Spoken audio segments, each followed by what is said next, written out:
J'ai bien joué mes cartes, il a pas le choix d'accepter. Mauvaise nouvelle, monsieur, Boo ne pourra pas participer au tournoi du pouvoir. De quoi vous parlez? Ben, il peut pas participer, il s'est endormi. Ben, c'est votre histoire, vous avez juste à faire que ce soit différent. Oui, mais il y a un sondage qui révèle que Boo, pas très populaire. Mais Freezer, lui, l'est encore beaucoup. Donc vous suggérez que Freezer participe au tournoi du pouvoir? Ben, pourquoi pas? Ben, ça serait quand même la 4e fois qu'on le ramène. Ben, vous savez ce qu'on dit, hein? Une fois rendu à 3, autant aller vers 4. C'est la première fois que j'entends celle-là. C'est très populaire. Bon, ben ok. J'imagine en plus qu'il y aura le droit à un boost de puissance en dépit du fait qu'il était mort. Absolument. Également, il y aura le droit à un moment de gloire, hein, un peu comme tous les autres participants du tournoi, on peut en avoir un. Ouais, d'ailleurs, à ce niveau-là, je suis pas sûr d'avoir compris c'était quoi le moment de gloire de Tenshinhan.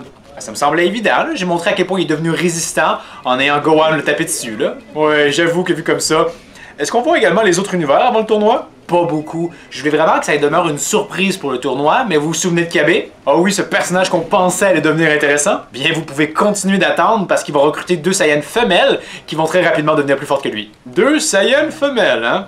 C'est novateur. Mais ça demeure quand même des Saiyans, ce qui est pas très novateur, ça risque d'être un peu redondant, non? Je savais que vous allez me dire ça, monsieur, et j'ai prévu le coup. On va ajouter un petit élément de nouveauté, hein. Kabe aurait essayé de découvrir l'astuce parfaite pour devenir Super Saiyan. Tout ce que tu as besoin de faire, c'est simuler un picotement dans le haut du dos, et voilà, t'es un Super Saiyan. Désynchroniser complètement le Super Saiyan, c'est cool! Très cool, même.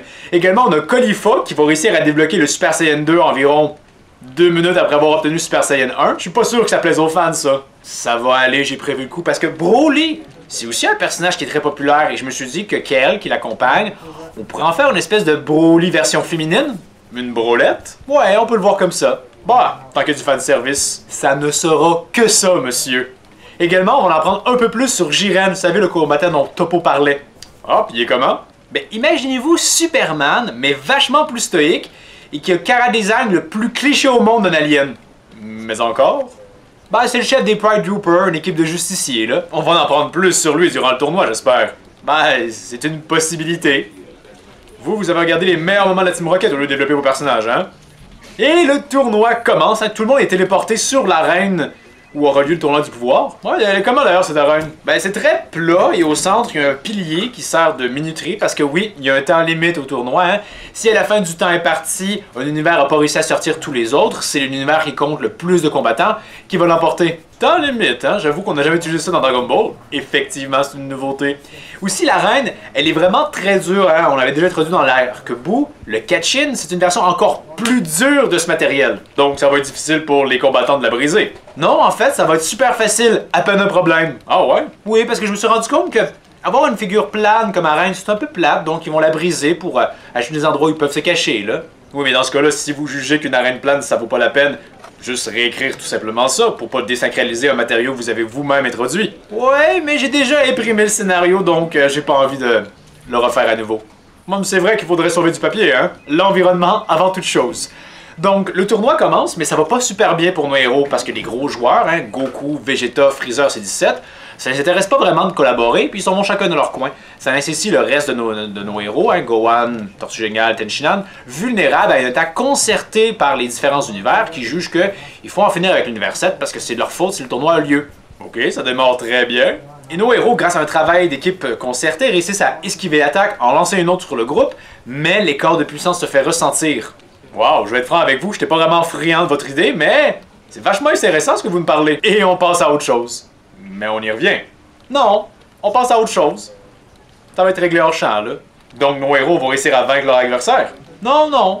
Ils vont perdre? Non plus. Ça va juste se désamorcer hors champ, là. Ok, et on coupe ça pour passer à quoi? Pour assister à Goku et à Vegeta qui, dans leur forme normale, doivent faire face à l'entièreté de l'univers 9 qui se sont alliés contre eux, mais qui ont un peu de misère forcément parce qu'ils sont en forme normale. Ben, ils ont juste à se transformer en Super Saiyan et en finir. Mais non, ils peuvent pas, il faut qu'ils économisent leur énergie, le tournoi dure quand même 48 minutes. Ils se transforment en Super Saiyan, réussissent à vaincre aisément la plupart des membres, ils se transforment très inutilement en Super Saiyan Blue pour en finir avec le trio Danger. Vous venez pas juste de vous contredire, là? Non, je crois pas, monsieur. En plus, vous venez de dire se transformer inutilement en Super Saiyan Blue. Est-ce qu'on est dans un contexte où 95% des adversaires sont pas à la hauteur si jamais le Blue est sorti?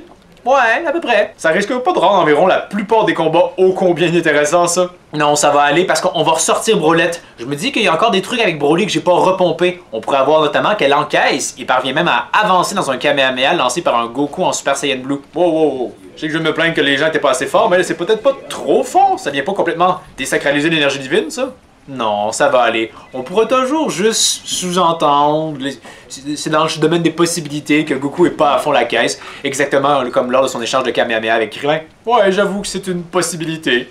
D'ailleurs, en parlant de l'univers 6, est-ce que Hit est présent dans ce tournoi-là? Oui, absolument. D'ailleurs, il y a un épisode qui lui est dédié que vous risquez d'aimer. Il est mis à mal par 2 membres des Pride Dooper et Goku en Super Saiyan God débarque pour l'aider. En Super Saiyan God? Ouais, ben j'ai commencé à lire le manga de Taro sur Dragon Ball Super, puis lui, il conserve le Super Saiyan God comme une transformation avant le Super Saiyan Blue. Je me suis dit qu'on pourrait faire la même chose. Et on va expliquer pourquoi ça sort que maintenant. Non. Bon, ça fait quand même un rappel d'une figurine avant, donc ça passe. Donc tout culmine vers le premier affrontement entre Jiren et Goku. Et je me suis dit qu'on pourrait avoir ce petit concept-là qui pourrait être assez cool quand même. C'est que Goku, pour jauger le niveau de Jiren, va y aller progressivement. Hein? Il va l'attaquer dans sa forme normale, Super Saiyan 1, 2, pas le 3 parce que c'est trop dur à animer, Super Saiyan God, puis le Blue. Ouais, on a fait quelque chose de similaire lors de l'arc final avec Boo Goku contre Boo. Mais il commençait quand même en Super Saiyan 2. Or ici, Jiren est bien plus fort que Boo, donc c'est un peu ridicule qu'il commence en forme normale. Ouais, mais ça va être cool! Bon, si c'est cool, j'imagine que ça passe. Mais malheureusement, même en utilisant le Kaioken, Goku est pas assez fort pour vaincre Jiren. Et à ce moment-là, je vais vous avouer que je manque un petit peu d'idées. Donc ça vous va si je repompe un peu allègrement, presque mot pour mot, la saga Freezer? Bon, je vais être franc avec vous, ça risque d'être moins dommageable que vos propres créations, donc allez-y allègrement. Au mieux, on dira que c'est une forme d'hommage. Excellent. Donc Goku n'a pas le choix, il doit utiliser le Genki Dama pour réussir à vaincre Jiren, et il demande à tout le monde qui participe avec lui au tournoi de lui donner son énergie pour créer le Genki Dama. Wow, là, je vois facilement 3 trucs qui clochent avec ça. Là. Il y a encore d'autres adversaires sur l'arène. Oui, pour le moment, environ la moitié sont encore présents sur l'arène, là, oui. Oui, donc c'est un problème, ils peuvent pas se vider de leur énergie parce que sinon on va être vulnérable à une attaque. Et en plus de ça, ce Genki Dama-là est plus faible que celui qui a servi à vaincre Boo. Or, Boo est bien plus faible que Jiren. Et en plus, pendant que les 2 plus gros joueurs du tournoi s'affrontent, hein, Goku et Jiren, il n'y a pas quelqu'un d'autre dans notre univers qui profite de ça pour les attaquer entre êtres, ça serait un peu logique, non? Ah, il va y avoir une personne qui va essayer, mais Vegeta va l'empêcher. Et il n'y a personne d'autre? Non, faut croire qu'il respecte un duel en 1 contre 1. Pas exploiter complètement le potentiel de Battle Royale, c'est cool! Très cool! Donc le Genki Dama, sans surprise, est pas assez fort pour vaincre Jiren, qui parvient à le renvoyer sur Goku, qui se prend l'attaque de plein fouet et disparaît. Il semble être mort, mais Jiren n'est pas disqualifié, parce que... Oh, attendez là! Dans un tournoi où les univers perdants vont disparaître, tuer, c'est pas permis. Ben non. Vous voyez pas une forme de contradiction? Non, toujours pas, monsieur. Donc Jiren n'est pas disqualifié parce que... Parce que dans le fond, c'est le Genki Dama de Goku qui s'est retourné contre lui, donc ça compte un peu comme une forme de suicide. Oui, mais c'est absolument pas le cas. Ouais, mais ça va aller parce que Goku, il est pas mort, hein. Il ressurgit des débris et semble habité par une nouvelle forme d'énergie. Une nouvelle forme d'énergie? Oui, l'Ultra Instinct. Comme son nom l'indique, le combattant voit ses réflexes pousser à leur paroxysme et ainsi son temps de réaction le plus court qui soit. Donc, c'est pas une nouvelle transformation? Non. En effet, non. Mais faudrait que ça le soit, par exemple. Ah, oui, je vois où l'en venir. Ouais, je peux pas tenter quelque chose, ouais. On n'a jamais assez de figurines à vendre. Donc, le duel entre Goku et Jiren reprend de plus belle et semble plus égal ce coup-ci. Mais Goku se rend compte qu'il n'est pas capable de soutenir l'Ultra Instinct très longtemps et tente de finir au plus rapidement le combat, mais en vain. Jiren est sur le point d'en finir avec lui, mais Hit intervient pour le stopper. Freezer profite de moments d'inattention de la plupart des gens pour amener Goku dans un coin caché de tous et lui présente une boule d'énergie à son visage. On dirait qu'on a un peu de tension, c'est rare chez vous ça.